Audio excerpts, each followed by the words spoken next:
Good evening, everyone. Thank you for joining us on the TNOTA Occupational Therapy Mentorship Program 4-Cycle Meet and Greet. My name is Morgan Webb. I am TNOTA's Mentorship Committee Co-Chair, and Logan Herndon is also with us as Co-Chair. We will be your speakers for this evening. We are excited to begin this 4th cycle. This is TNOTA's 4th cycle of the mentorship program. We've had some updates to the program this cycle, so we are excited to share those with you all this evening. As a program overview, we just want to go over this so that you know what to expect and you know exactly who is involved in this program. So practitioners must have an active Tennessee license, and students must be currently in their 2nd year of their OT/OTA program in the state of Tennessee only. Mentees may be students or practitioners and were paired with experienced practitioners for mentorship. All participants must be TNOTA members, and pairings were based on the number of mentors and mentees, the area of interest, practice area, as well as location and other personal and professional characteristics. By applying for this program, you agree to meet either virtually, that can be FaceTime, Zoom, Skype, via phone call, or in person at least once a month for the 8-month cycle.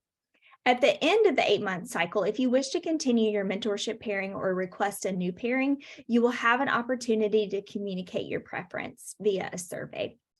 All mentors and mentees must apply for the following program cycle if you wish to participate in the next mentorship program cycle, which will be the 5th cycle beginning next winter of 2024. And then TNOTA will also be offering a free 1.5 CEU event on mentorship to TNOTA members. It will be free. It'll be paid for non-members on June 6, 2023 from 6 to 7:30 p.m. Central Standard Time, 7 to 8:30 p.m. Eastern Standard Time. So mark your calendars and save the date for that. And then this is a brief overview of the timeline. So February 1st is where we currently are. The program cycle began today. We will have the pre-program survey due on February 2nd that Logan will talk about in just a moment. And then we have various check-ins throughout this 8-month cycle. So these are just meant for us to check in with you all to see how things are going and provide you an opportunity and a space to let you be able to share anything with us that we may need to be aware of throughout the cycle. On the 30th of September, that will be the last day of the cycle. And then we will have the post-program survey available October 1st through the 15th. Just really quick, can everyone see this PowerPoint? It might be my computer, but it is not pulling up for me. No? Okay. I'm so sorry, guys. Sorry, Morgan, I should interrupt you earlier. I thought it was just my computer being funny. I kept clicking, thinking I needed to do something. Let's see. Thank you. Definitely always tell me if you can't see something. It shows it. Let's see. Apologize. It was working earlier. So can everyone see that? No, nope. It is a black screen. Okay. What about now? There it goes. All right. Okay. Well, we will post it, like Morgan said, on the website. So the stuff that she just mentioned is on the PowerPoint, so you guys can look back through it, but it's also on the website as well. So we can show you how to get to that if you need it. So a few program reminders. The 4th cycle dates are today through September 30th. We made the cycle a little bit longer this year just based on past feedback we've gotten, just to stretch it out a little bit and do 1 cycle per year, which is a little bit different from years past. The mentees are in charge of making contact with the mentors. Hopefully they've already done that, but if not, hopefully they will do that this week. Everyone is required to complete the pre-program survey. We extended it 1 more day just to give everyone an extra reminder who is on the call if you have not already done it. And then there will be a required post-program survey at the end as well. The link will be emailed on October 1st, and then hopefully everyone will get that in, just because we use that data just to help further the mentorship program and to improve it kind of as we grow and continue. So we're constantly taking that stuff and kind of updating it and changing the program as needed. A few guidelines. We want the mentors and mentees to set objectives and goals for their pairing together. There are some suggestions for this on the website, which we'll talk about in a little bit. We encourage you guys to determine your method of communication for each meeting and then set calendar invites for those meeting dates and times just to make it a little more efficient. And so that you're getting that monthly time with your mentor mentee on a regular basis. And then again, the mentee should make contact with the mentor, which is a change from some previous cycles. If you have not heard from your mentee or mentor after about the first week, feel free to email us and we can reach out to them for assistance and kind of troubleshoot with you from there.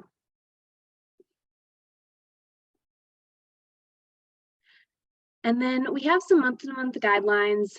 These are on the website, and I can walk you through how to get to everything on the website a little bit later. But just kind of an overview, the first month, we really encourage you guys to sit down, set up your monthly meetings with those calendar invites so that you have that regular time together. We encourage you to set goals and objectives just so you both kind of know what you're getting out of the program and you're having a mutual beneficial relationship out of this. We have a new component this cycle that we're entering. It's a project component, which we'll talk about in a little bit. So during the first month, we encourage you to discuss the project component if that's something you're wanting to do, and then kind of plan for the next meeting. For month 2, we suggest that you use the list of suggested topics, which Morgan is about to discuss, to kind of guide your meeting, and then discuss completing a case study, the project component, or researching more advanced topics in the field. And then months 3 to 6 is kind of just going back over those goals and objectives, using those suggested topics to talk about things that are beneficial for you both and kind of guiding that meeting time together, and then continuing to work on those case studies, projects, etc. And then months 7 to 8 are kind of wrapping up everything, completing those things you've been working on, and then doing that post-program survey. All right, so moving into the list of suggested topics. So this is a component that has been a part of the program for several cycles, but we have spent a lot of time updating this. So we have lists of suggested topics to include 20 topics for this program cycle, which is an upgrade from previous cycles.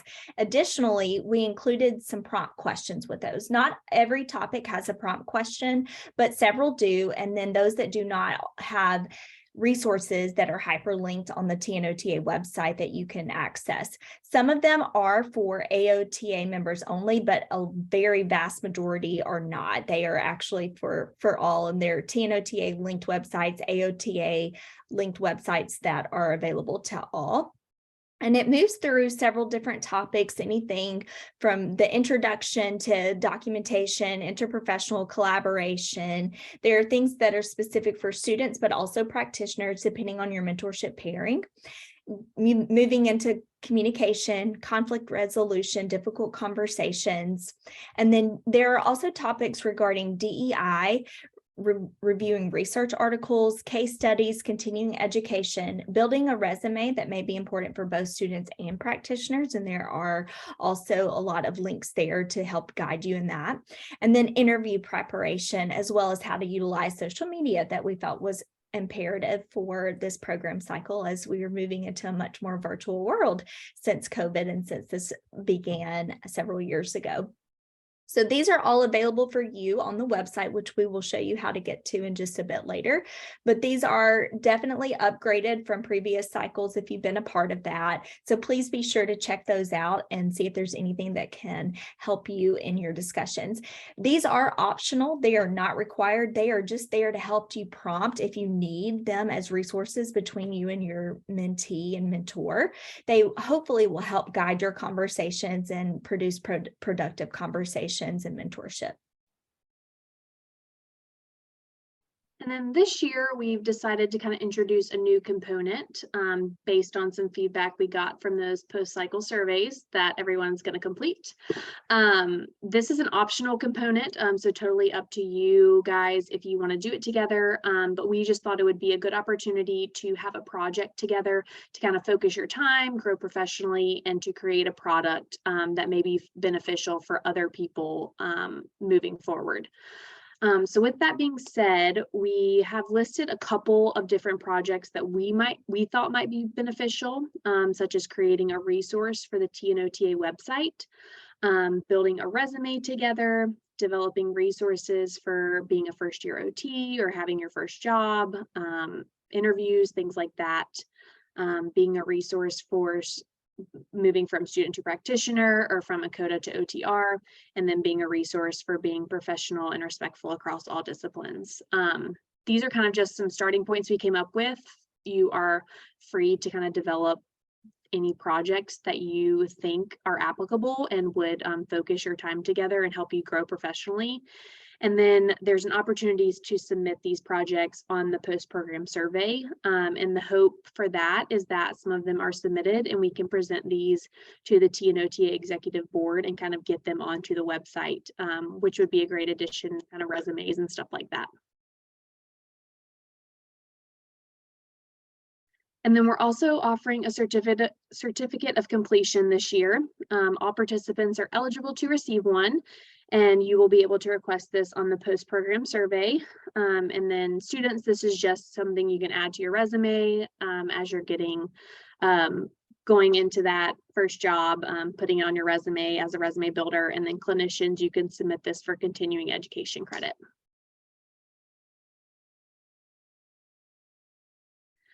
And then program resources, this is kind of all we've talked about thus far. So the resources are on the website. We can click on these links on the PowerPoint, but just to walk you guys through how to get there for a second, Morgan, I don't know if you want to show them with your screen share. I can just kind of tell them how to do it. Can you see it? Can you see my screen share, the TNOTA website?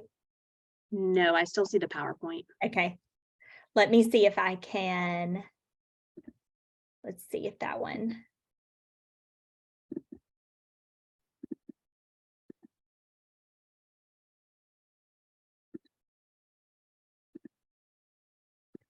All right. Yes. Perfect. All right. So after you guys log in to your member login, you can go to, the membership center and then mentorship program. And then slide, and you can click that and it'll have the surveys on there. Or if you go to back up to slide over to mentorship resources, that's where the list of suggested topics is, program criteria, project component details, that sort of thing. So it's all on there. There's hyperlinks on there for you to click on to take you direct links to the websites or resources for all of your information there.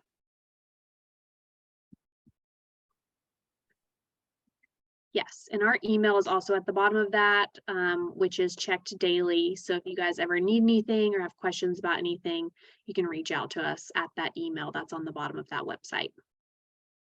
Additionally, we will be adding this recording and the PowerPoint slide to the website here on the resources section as well. All right, see if I can get this to pull back up. Are you able to see this, everybody? Yes. Perfect.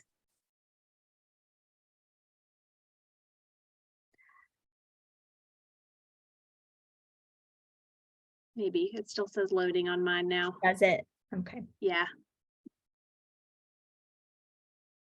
It doesn't like you to put it in full screen for some reason. It doesn't. reason. I'm sorry. That's usually Zoom has no issues, so I apologize. Can you see that? Nope. Okay. Well, thank you for bearing with us. TNOTA recently switched to Zoom. I am usually extremely well versed in Zoom. I do it all the time for work, but for some reason this is being finicky this evening. How about now? Okay.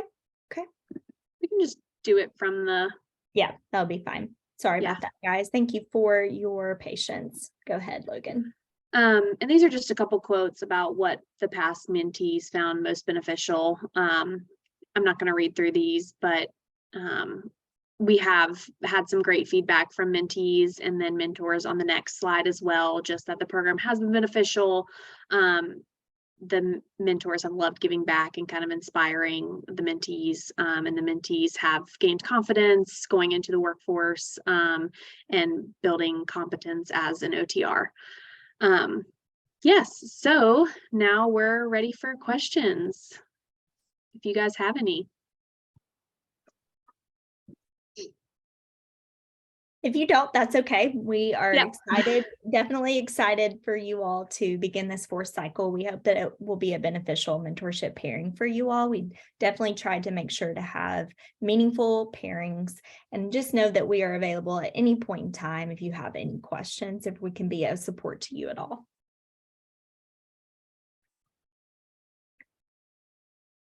Okay. Well, if there are no questions, we do want to thank you for being a part of this fourth cycle. Thank you for participating in this discussion this evening. And if you're watching the replay, thank you for taking the time to do that. If you have any questions or concerns at any point during this fourth cycle, please feel free to email us at mentorship@tnota.org. This email address is monitored daily, so we will definitely get back to you in a timely manner. If no one else has any questions or comments, we will end there, and thank you all so much for your time.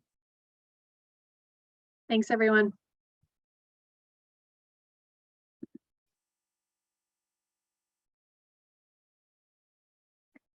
Let me stop the recording.